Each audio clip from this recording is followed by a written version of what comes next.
güzelim, көңілің болса балқұрақ арқаланайын дегенім. Тұра алмай кетер қарғылап өзектен шыққан өлеңім. Ақ бұлттан бөрік киінген халтаудай биік өредім.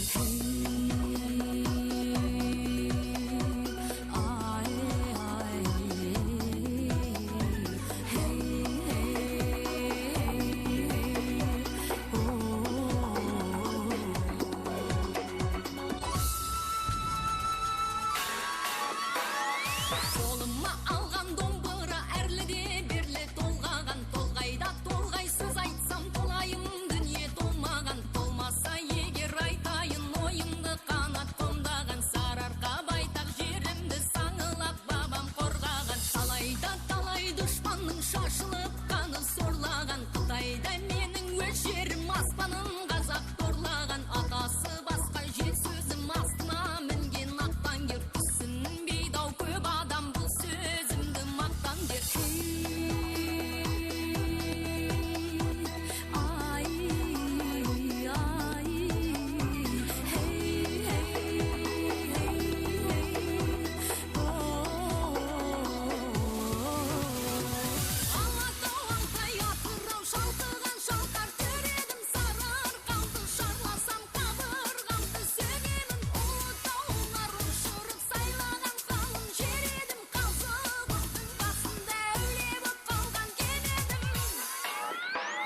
Моңғолда менің өз жерім, қазағым малым баққан жер. Астраханда өз жерім, Абылай бабам шапқан жер. Орынборда өз жерім, Шоқан атам басқан жер. Ташкенде менің өз жерім, Төле би бабам жатқан жер. Адасып жүрген әкімнен ақсақал қарттың бір артық, тегінге кеткен темірден көрпеге салған жын артық. Арзанға кеткен